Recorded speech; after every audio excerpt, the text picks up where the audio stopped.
Ano ba ang mga need bayaran pag mag-start mag-sell ng digital products? Okay, let's discuss this.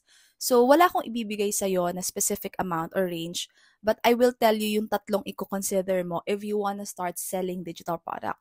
So, number one question, ask yourself, saang platform ka ba magbebenta? And then consider mo if meron bang setup or upfront fees for those website. Let's say Etsy, meron na silang $15 setup fee ngayon. So, nasa 850 to 900 pesos. Iba pa yung listing fee na 12 pesos kada product. Sa Rocket PH naman, wala kang need na bayaran.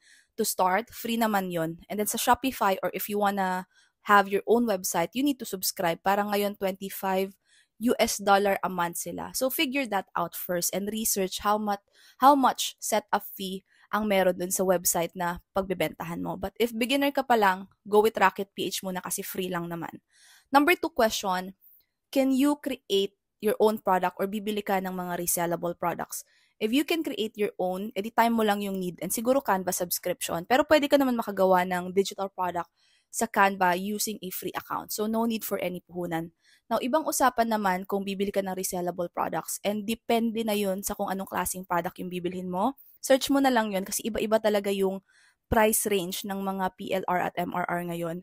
Just be careful sa pagbili kasi yung iba dyan nagbebenta ng sobrang mura na wala naman palang resell rights yung product na yun. I have resellable products sa Rocket PH ko if you want. And then, third question, are you gonna invest on a course or self-study? So, kung beginner ka talaga, you need to learn how to sell first. Hindi pwedeng benta ka lang ng benta kasi ito yung trending. Kailangan aralin mo din. Pwede kang mag-self-study.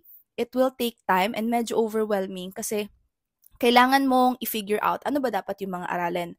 Now, if you wanna save time and gusto mo mag-invest on a course, pwede rin naman. Meron akong course, Rocket PH Academy. 1899 siya as of June 8. Matututo ka na doon how to sell and maraming freebies and may resellable products din siya ngayon. And perfect siya for beginners. So, ayun. And if you want, I have a free webinar naman pala sa profile ko. Punta lang kayo doon sa link and then meron dyan na access free webinar. You can access that and I discuss parang an overview of how people earn from selling digital products. Ayun lang. Happy weekend, everyone.